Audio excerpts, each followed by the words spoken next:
Sunday, night two. Night two kicked off with a fatal four-way match that was originally supposed to be a singles match between Sami Zayn and Finn Balor, and I was looking forward to that match. However, that's not what happened because Nick Aldis came out in a suit like we've come to know him on WWE TV and announced that the match is now a triple threat because he's adding another participant. And that man turns out to be Gunther, the man he wrestled just the night before, which was just an amazing addition. There's some out there that probably wouldn't appreciate having the match change mid-show like this. And again, I think of someone like Jim Cornette, who's known for not liking triple threats and fatal four-ways, multi-man matches. But maybe he would agree that it's Gunther. So I'd imagine some would be okay with it just because it's a big star like him. Even if it hadn't been him, as long as it would have been someone with some degree of star power, I would have been okay with it too. And so the audience and I were prepared for a big triple threat now with more star power than before. But what some of us weren't ready for, if you're like me and you haven't been following online news or rumors like I haven't been doing recently, we weren't ready for Nick Aldis to add yet another participant with an even bigger surprise participant. Nick says that that's what's happening. He steps off to the side. We all wait for a silent moment, and then, not that. He didn't burp into the microphone. Nobody did that. We're just gonna leave that in there now, though. Wow, that came out of nowhere. It felt kind of good, to be honest. Anyway, Kevin fucking Owens' music hits, and the whole crowd there pops. Holy shit. It's really him. He's back after a 17-month absence, according to Michael Cole, just under a year and a half. I would not have been surprised to eventually learn that he couldn't return again, or if it would have taken him far longer than this to do so, because his neck and spinal injuries sounded so serious when he announced them on TV all that time ago. I replayed him walking out there a few times, and I couldn't help but get chills. I could do it like The Rock. Ooh, look at my chills. Well, actually, you don't have any, so my arm's not standing up. Right? Still slap that, though. Still slap that. I have been an Owens fan since his days in NXT. I was there to see him when he first debuted there, just like I was there when Sammy did. And those were the good NXT days. I haven't watched that show in many years, and I've heard almost nothing but of how atrocious it's been in different ways for a long time now. Something happened to my script. I don't know. I don't know. A good chunk of it got deleted here. I had written about how poor Finn, right? I've seen a few people excited on Twitter recently about he's being built up again, right, for another singles run. Hopefully, he wins the number one contenders match against Sammy. He gets to rise to the top again, maybe even actually win one of the two world titles this time, because Finn has always had his fair share of fans, right? Especially nowadays that he's been around for so long. And so I thought, poor Finn in that sense. Sami Zayn, poor him in character, right? Story-wise, because his whole thing I've been hearing recently is that he's been bitching and moaning and complaining about how there's a conspiracy against him. Management doesn't like him. They have it out for him, and so he gets screwed every chance that the managers have, according to him. So I thought, oh damn, man! I was like, I wanted to see, is Finn Balor gonna beat Sammy, and so Sammy's gonna complain about that. No, we get Gunther added, we get Kevin Owens added, and he was not happy, right, when Kevin Owens won the match. Kevin Owens won the match, by the way. I also lost, basically, apparently, everything that I had written about about the match, right, that it was a good wrestling match. All four men involved are obviously long-time pros and veterans of the profession, and like I was saying earlier, right, some people might mind that it wasn't a singles match anymore, but there was a lot of star power there now, so both men had about as good a fatal four-way as they could have had, I think, right? They were impactful moves. Each man got some time to shine, right? Gunther hit more of his chops and whatnot. Finn Balor hit the coup de grace at one point when Gunther had Sammy in the sleeper hold. and other things, right? That I can't really remember off the top of my head right now. I just know that I enjoyed the match very much, and if you haven't watched it, you absolutely should. It wouldn't surprise me to know that this match is a favorite for a lot of people, particularly because Kevin Owens surprised us and came back, right? So that was really awesome stuff, really good stuff, emotional stuff. Obviously, it's good to see Kevin back in the ring. I wasn't sure if he would win the match, but he did. But he did, and the way I see it is, hey, he was clear to come back at some point, right? He's been trying to come back, obviously, and so management probably went, hey, he hasn't been around in a while, so people are gonna be happy that he's back, and they showed that, and he's gonna be a fresher opponent for the rotating cast of big main event players and characters that we have, right? So if Kevin Owens won that match and CM Punk retained with Randy Orton's help, right? That means we're gonna get CM Punk versus Kevin Owens potentially, unless that gets changed up. Cody Rhodes is gonna feud with Randy Orton, right? Evidently, I don't know how you muck that up with other people by adding other people, right? They shouldn't do that. I don't think that's been a long time coming as well, years in the making, just like Punk versus Cody was, but even more so, because both men have a lot of on-screen history with each other, right? So it was all good stuff. It was all good stuff. It was a great freaking match, about as good as a Fatal 4-Way with some stars could have been. So I give it 4 out of 5 belts for the surprises and for the men involved doing the best that they could have done. You gotta have peaks and valleys in your television programming, so we just had a peak with that Fatal 4-Way. And now we're going to have a valley because the match that followed was Trick Williams versus Baron Corbin. And it wasn't anywhere near as interesting or exciting to me because seeing Baron Corbin be back isn't terribly exciting. And I haven't been watching Trick Williams since he joined the main roster, though I understand that Trick has his fans. Trick Williams is the United States champion, by the way, walking into this match, I should say. And this match was for that title. I know Corbin is a good wrestler, but he looks the same as he did when he was last there not too long ago, and he doesn't seem to be anything more than what he was last time either, which is just, I'm mean, and I'm angry and bald, and not as good as The Undertaker and Kane when they were around my age or younger, right? The match was fine, and it seemed like it was over within 10 minutes, and that little yachty guy got shoved onto a table outside of the ring and took that bump. So that was a bit fun to see. Corbin set all of that up so he could use the U.S. belt. The U.S. belt? Yeah, I said that right. I thought I messed that up. To use the U.S. belt to hit Trick with it while the referee's back was turned, hit him with the oh-so-protected End of Days, and scored the pinfall for the victory. It was what it was. Good for Corbin. I don't know about him becoming the most interesting of U.S. champions. He didn't get much of a reaction when he walked out on his entrance. He got a bit of heat once he won the match again because Trick has his own little fan base going. Presumably, we're going to see him and Trick go at it some more. And I'm not jumping up and down in my seat in anticipation of that. The mid-card titles haven't meant much in what feels like forever.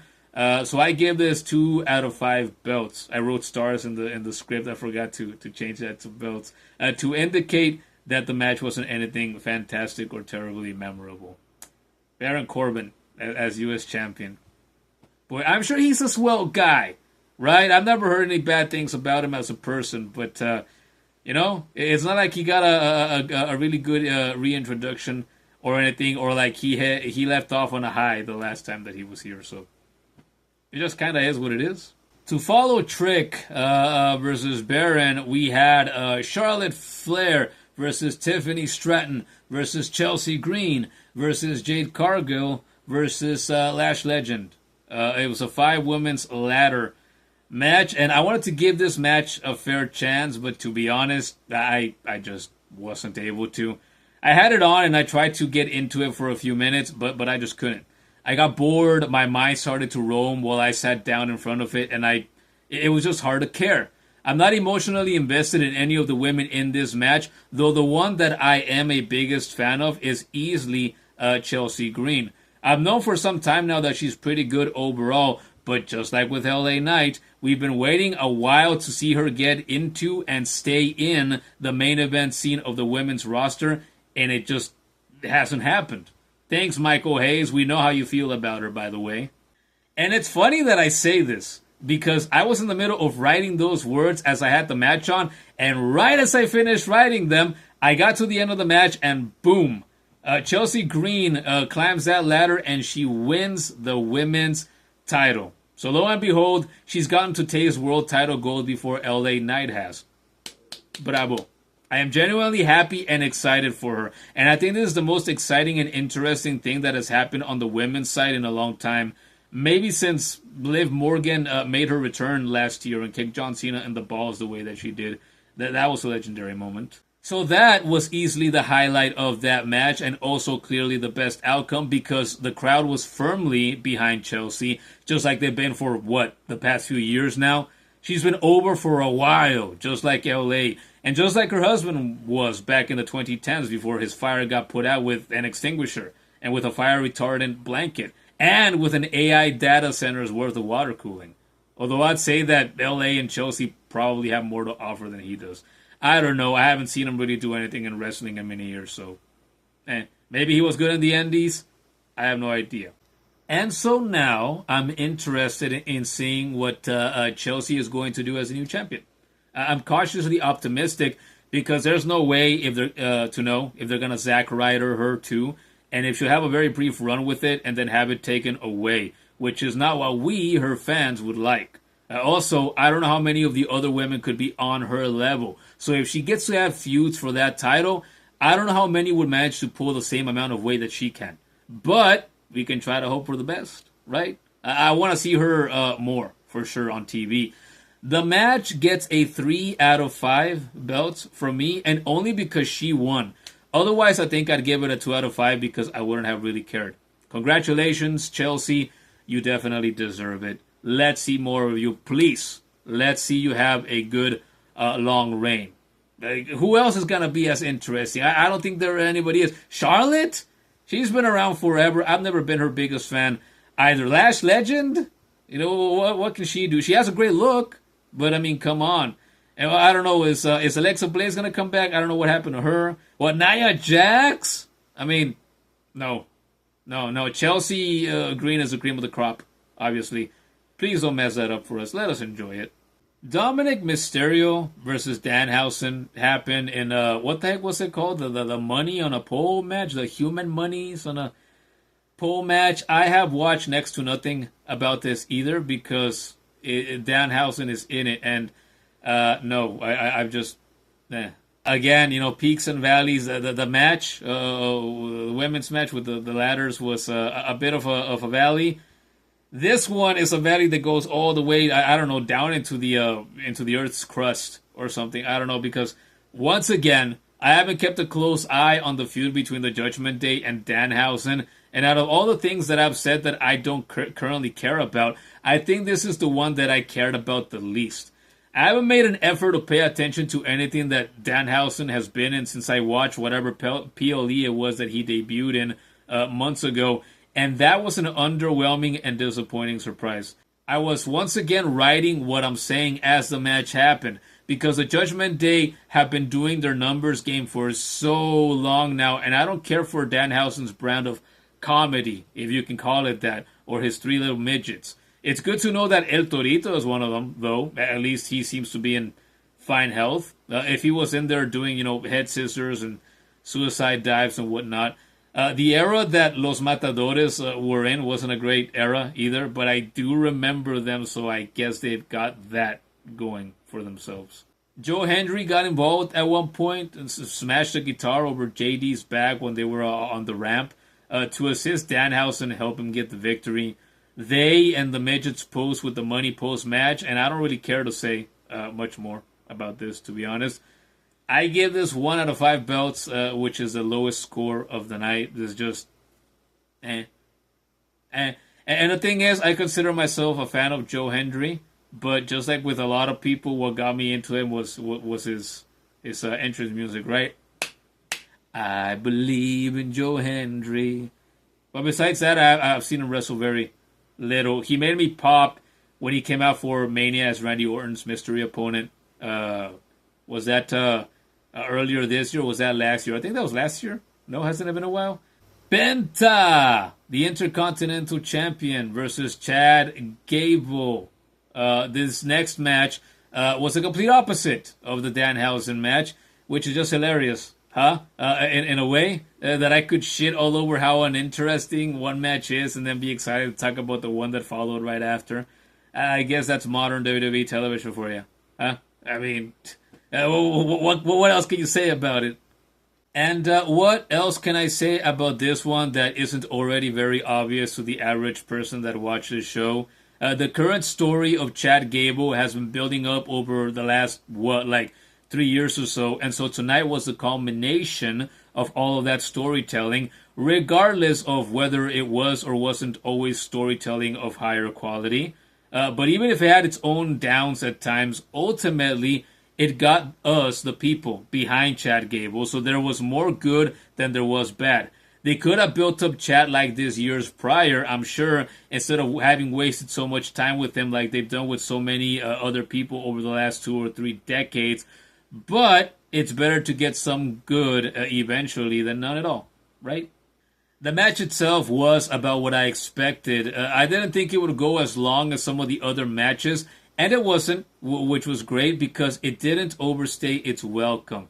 To me, it felt like it was about as long as it needed to be, and that Chad and Penta didn't just spam a bunch of finishers on their way to the end like other people in the other matches did before them. It was a good WWE match, obviously with elements of lucha libre mixed in there for obvious reasons. Chad Gable got color early in the match after Penta hit him with a super kick, it looked like, which reminded me of how he rocked the Crimson Mask against El Grande Americano at the AAA event just, 2 months ago, which was also pretty exciting in its own right. There were Mexican destroyers, super kicks, German suplexes.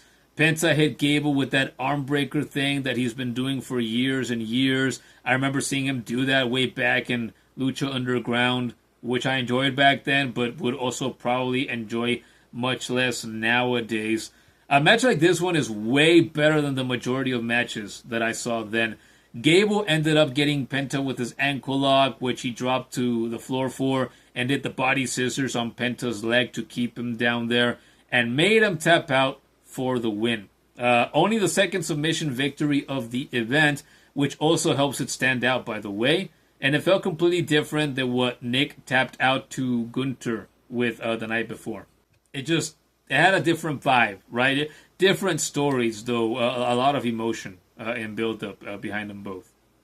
And I can't lie. Even though I quit watching months ago, I still care about what Gable does, and I'm still emotionally invested in him. So, post-match, when Penta ripped the belt from him only to put it around his waist, Chad Gable's waist himself, and when he celebrated with who I assume were his parents and then his own family, his wife and children, I teared up. How can one not if you followed the bulk of this man's WWE career? And obviously, if you follow the start of him being an asshole to the other formers of the other former members of the Alpha Academy, and him becoming El Grande Americano to learn how to counter luchadores, and then seeing him be as emotional as he was about it all. I mean, man, this right here is wrestling. This is what I wish we would get more of with more consistency. Chad basically finished his own story, the same way that Cody Rhodes did a few years ago when he finally won the WWE title at Mania, except Cody was gunning for the title of the profession, whereas Chad finally beat one of the better, more over luchadores and finally won his first singles title. It doesn't get much better than this, I don't think. What a match. What a story. I'm so happy for Gable, and I continue to care about what he's going to do now that he's finally a champion. And if anyone can bring some meaning back to the Intercontinental title, it's a man like him. I give this one 4 out of 5 belts. it's rare that wrestling nowadays can get me that emotional with its storytelling.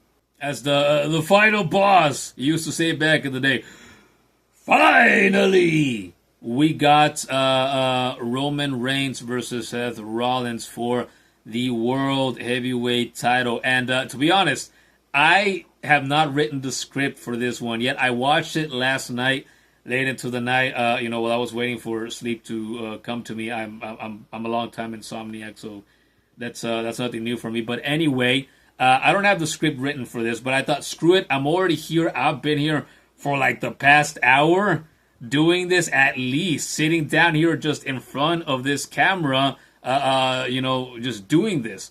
And I'm thinking, you know what? I'm warmed up. I can just wing this. I can say what I need to say. Absolutely. Roman Reigns versus Seth Rollins for the World Heavyweight title.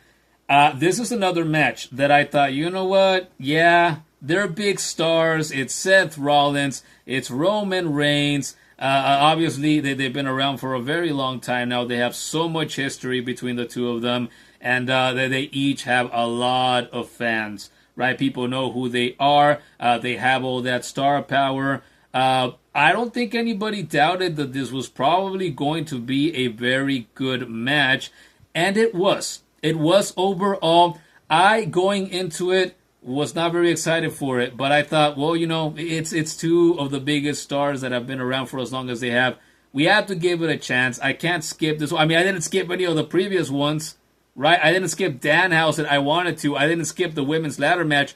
I wanted to. I heavily considered skipping the six-man tag with LA and the others. I was also tempted to skip Io versus Liv Morgan. But I stuck with it all because I thought, you know what? If I'm going to sit down and seriously try to do this for the first time, I should cover all the matches, even if there's stuff that I am not very into. So I went into this match with the same kind of feelings, the same kind of thoughts. Like, it's going to be what it's going to be. I'm sure that it's going to be better than not. But how much do I really care? A lot. It turns out, actually, because this match ended winning me over. Again, with the storytelling. Because it's a Roman Reigns match. There were a lot of moments throughout the match, and it was a long match as well. You knew that it was going to be a long match. It was going to be a slow match at times, and so it was. And in spite of that, though, when things would slow down and we, the viewers, had the chance to digest what we were seeing for bits at a time, and then in spite of all the trash talking that they did to one another when they would slow down like that, the match was overall very action-packed in its totality. Both men hit each other, with Roman did his Superman punches, multiple of them. He hit Rollins with several spears. Seth Rollins hit Roman Reigns with a spear or two of his own. He hit him with a couple of curb stomps as well. He hit him with a couple of pedigrees, and it was just constant back and forth. They left the ring a couple of times. Roman Reigns tried a power bomb Seth Rollins, like the way the Shield would back in the day, through one of the announce tables, but Rollins reversed it and picked him up and power bombed him through the table instead. And it was just a very good match, and I ended up being pulled into the emotion of it all. And they reminded me, you know what? I do care about these men.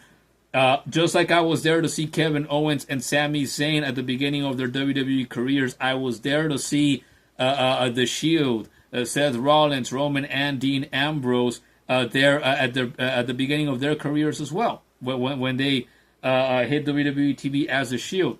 So I have watched years, not all of their careers, but years of their WWE careers, and once I was actually there, it was hard not to feel some emotions, right? As it was all happening, it was hard to not feel the impact of some of the Superman punches and the spears and the near falls that came from those strikes and those maneuvers.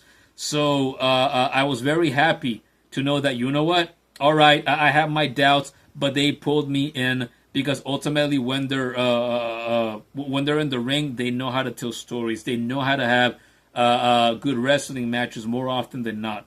I would say, because they have all those years of experience behind them.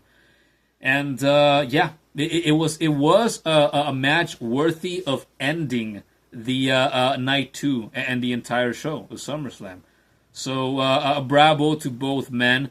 I enjoyed it, and Roman Reigns, by the way, was the one that ended up retaining. The story going into it was that he had never beaten Seth Rollins, and Seth Rollins had called him out on that, and he finally beat Seth Rollins. He hit him with 3 spears at the end of the match to finally put him down. So again, this match had more of what wrestling has had, or what WWE TV has had, even with the main eventers. A bunch of GTSs, a bunch of crossroads, a bunch of spears, a bunch of Superman punches, a bunch of pedigrees, a bunch of curb stomps, a bunch of F5s, a bunch of fall from graces, a bunch of everything. Everything always is just the even the main eventers. They don't know how to do it without or falling back to that crutch, I guess. So that's unfortunate, but once again, like I said for Brock and Oba earlier, it worked for this match just because they had so much history and so much emotion. So I minded it a bit less than normal for this time, and I still applaud both men for being able to pull off what they did and as well as they did it. So bravo to both men. I think I do give this match, in spite of its flaws, a 4 out of 5 belts as well. I think I do.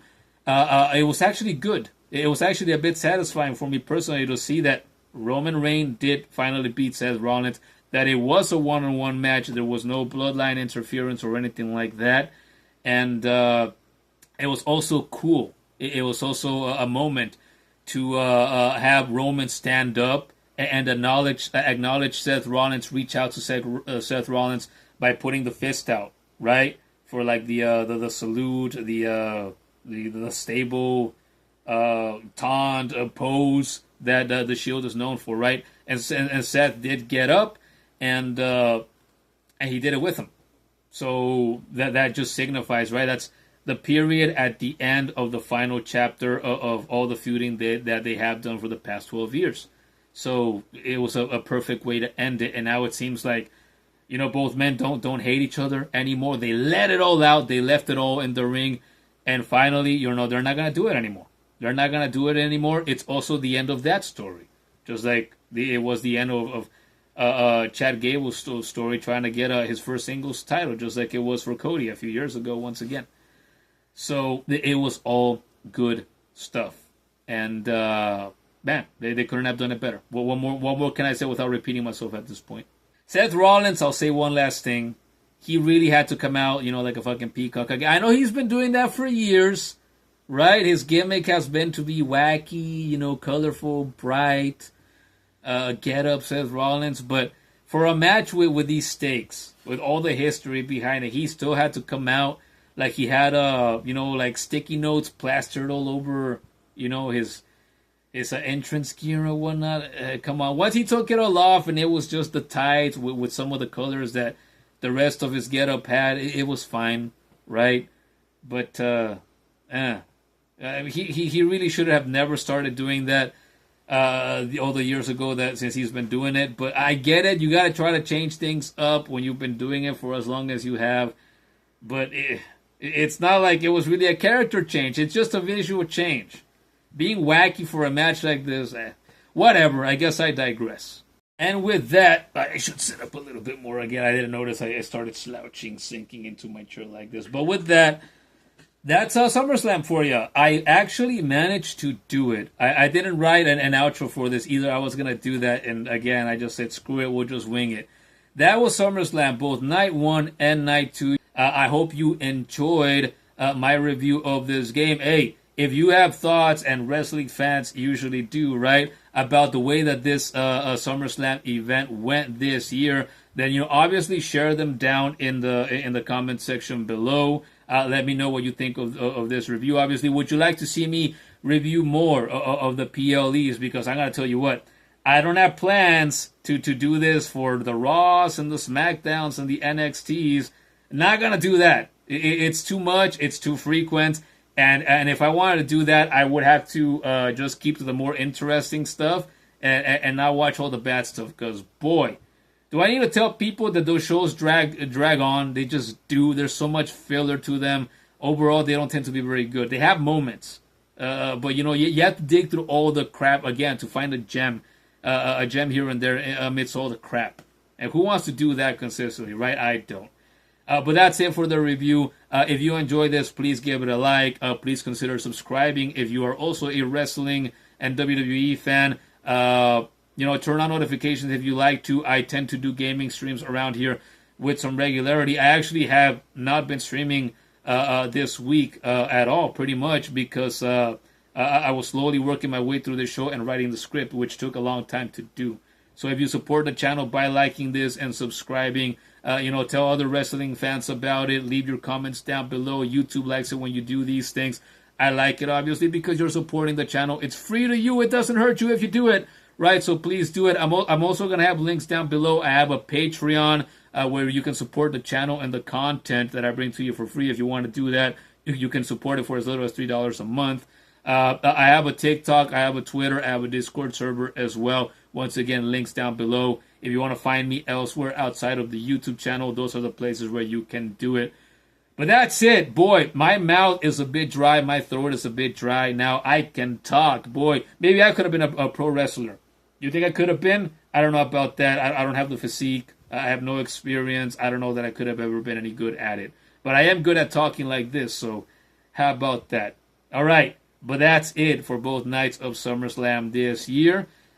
Please do those things, and I'll try to see you here again next time for the next big PLE. I don't know what the next one is, but I'll learn in the near future as I continue to watch the highlights of Raw and SmackDown on YouTube.